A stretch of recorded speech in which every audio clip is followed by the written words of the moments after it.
on what you want it. Someone says it's a parable. You say it's a parable. I say it's a parable. Okay. Well, what do you need to articulate very specifically what within the pericope is to be taken figuratively, right? Is the pain and suffering that the rich man is going through, is that figurative in the sense that in hell there will be no pain and suffering, either because, for example, annihilationism is the case, or either because God, doesn't, either it's just like a suspension of the punishment that will just result in annihilation, like instances like that.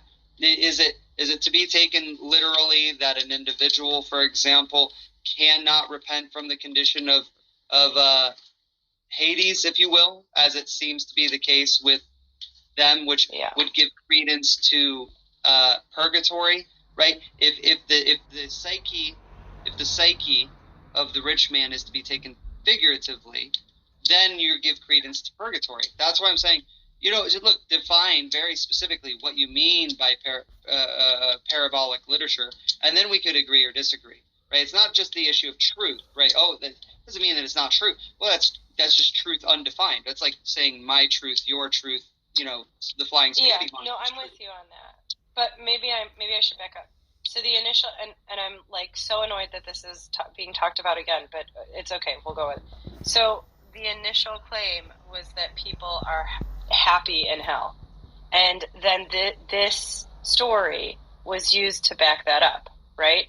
So when that was said to an atheist asking about how hell works, I said, is this, right? Are we sure that this is literally what this is saying? That the point of this verse is that atheists are happy in hell.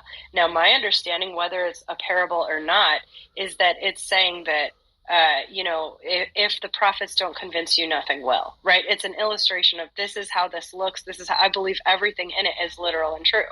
Okay.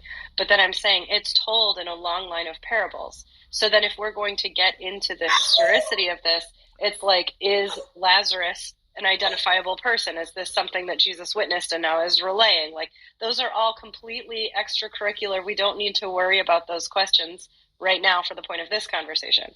When I said, when I asked first Roy and then Malak, is this a parable? And I got two very different answers out of them.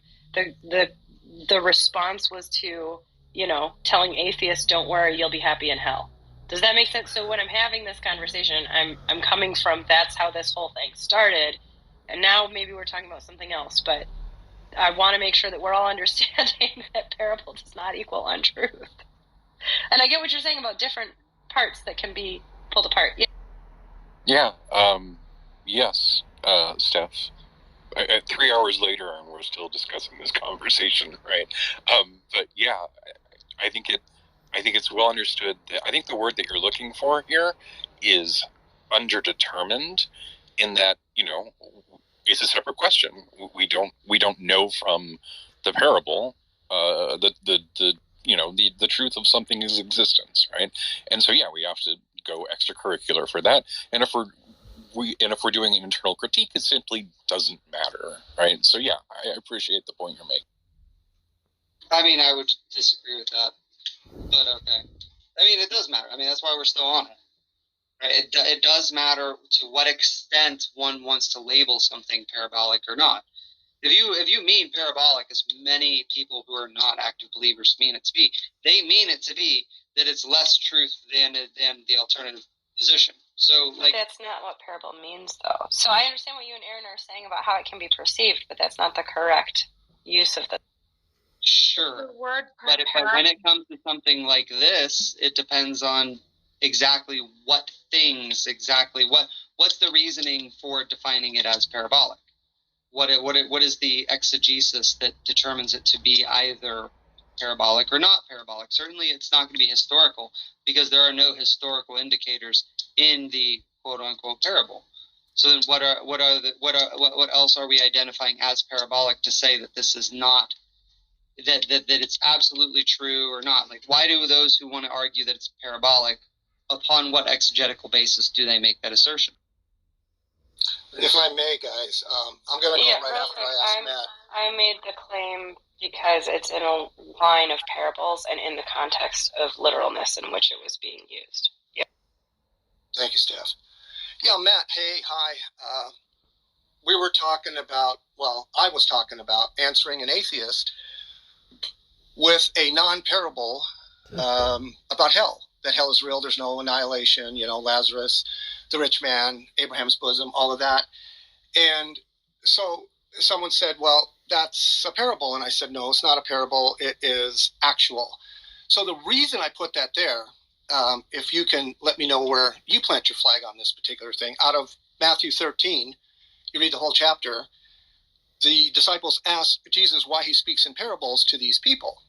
And he basically said, well, so that you guys could understand, you guys being the believers, and so the unbelievers cannot understand the parables. They cannot. And so that is why he speaks in parables. And then the parable of the sower, which is Matthew 13, the explanation was given to the disciples about what he talked about. My point is, when I was speaking to the atheist and addressing the atheist about hell and what she believed, I was making the point that this is not a parable, therefore she can understand it, and she will be convicted, whether she admits it or not, right? And so that's why I proceeded to explain it to her. And then this type of, it went from oranges to apples, because my point is, parables are not for non-believers. So, Matt, where do you plant your flag on that one? Are parables for non-believers? Yes or no? Jesus says in Mark 4:10 through 12, he speaks in parables so that people will not believe. But the parables were written or recited by Christ in order to convey messages. They were intended for the Pharisees as well as the unbelievers, because the Pharisees would figure out later what he was talking about. So there's some parables were designed to be imprecatory, some were to be judgmental, some were to be eschatological, some were to be as I can give you examples of that. As far as your discussion on Luke 16:19 through 31, that's it's the historical account. It's not a parable. I don't believe it's a parable because it has a proper name in it. You don't find any parables with proper names of individuals, so it does not lend itself to parabolic information. What I find interesting, though, is that the problem of annihilationism and the problem of universalism are similar. This is not saying that everyone in each camp is guilty of this, but you'll be talking to an unbeliever, witnessing, trying to share, and then annihilationist or a universalist. I've had this experience a lot, where they'll come in and start pushing annihilationism, or particularly universalism, because it's the agenda of the issue, and so the destruction of the witness. Or in other words, the preventing of the witness to the unbeliever occurs. I'm not saying that's what happened here. I don't know the context. I don't know everything. But just be aware of that. That when someone comes in and starts, might not be a parable. The priority is to talk to the unbeliever and ask that person to please refrain until the gospel can be presented at least. That's what's most important. But no, I don't believe it's a parable because it has a proper name. And even if it were, the annihilationists would have problems because it's showing consciousness and torment and suffering after death, as is taught by Christ. And the comebacks that the annihilationists use about that are atrociously bad. But anyway, go ahead. Hold on real fast. I just want to be clear, though. This is a secondary issue. We can agree to disagree. Like, I'm looking at MacArthur, and he basically says it's an agree to disagree situation. Correct? John MacArthur. It's a secondary issue. But notice what I said. When you're preaching the gospel and they come in, annihilationists or a universalist, and then they make it an issue, they're wrong for doing that. It's because they often have this agenda that they need to have promoted over the gospel. That's the thing I'm saying is dangerous. So always watch out for that because it happens a lot. Yeah, I appreciate Matt. Thank you so much. You're coming in on the tail end. I do need to leave. Steph, thank you so much for your dialogue. I pray that we both are on the same page, and I might have some suggestions. I might back channel you on that. Aaron, Jesse, Philip, Lou, Mark, T, and the rest of you down there, guys, I love you all, seriously. And love is not a feeling, so don't weird out on me. I always want the best for everyone, and I love it. Okay, So thank you for goodbye this. then. I probably won't see you for a few more days or weeks because I just came in today because I needed a break. My head Yeah, was clouded over okay. with all the things that I was doing, so I came here to relax. I Yeah. did. This is very relaxing to me, regardless of what it seems on the surface, because been there, done that, still doing it, and I love Okay, it. So yes. thank you all, Goodbye. and good day. Bye all. Right. See you, Roy. Just Yeah, let us know nobody's when gonna you beg get to come back. completely out of that closet and you shut the door behind you, okay? Because we'll be here for you. Gotcha, brother. Yeah, come Later. on All then. right then. Yeah, I've had Matt was talking about the annihilation thing. I've had so many encounters with people trying to tell me that this is a parable and then going on to say, I know, Steph, that that's not what you're saying, but I've had the people that I know that's not what you're saying for sure. But I've tried to use this part of Jesus' teachings to evangelize, and I've encountered people saying that's just a parable, therefore it's not literal, and it's a spiritual meaning, and blah blah blah. And so that's why I hang on to it happened. It's a real story, but you know what? You guys can believe it's a parable if you want to. I will continue believing it's a story.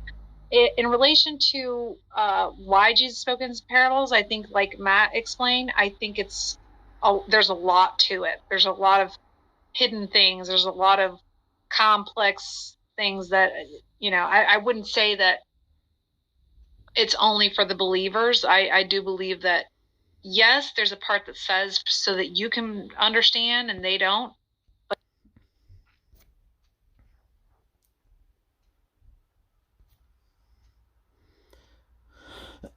Where's Darth?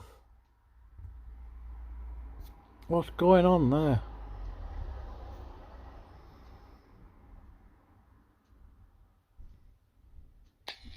Not at this point, you don't. And there we go.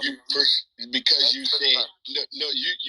I'll pause my time. I'll pause the time so that you won't lose any time. But I'll say that thing about you saying that Jesus.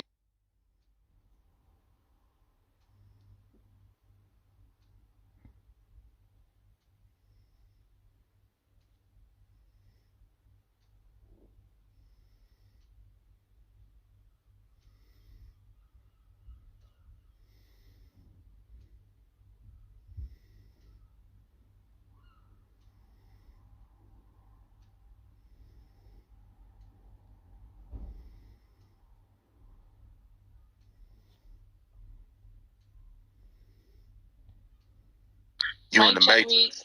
Mic check. Read. Mic check, read. Nigga did all that yelling. 5 people. It's gonna be 5 people. It's gonna be 5 people chosen at 10,000 each in order for the raffle drawing. So make sure that y'all fuck with that. Hey, so I got a question, Wack, real quick. What's up, Rick? And I ain't trying to be messy, man, and you probably didn't answer this a million times, bro, but nigga, why did you even fall out? What was the whole fallout even about? You know what? I've never answered that question. Great question, Rick.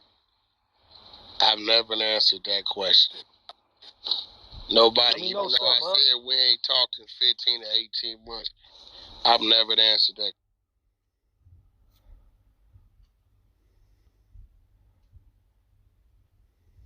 And he's speaking about objective truths of eternal life, right? It's not parabolic in that sense.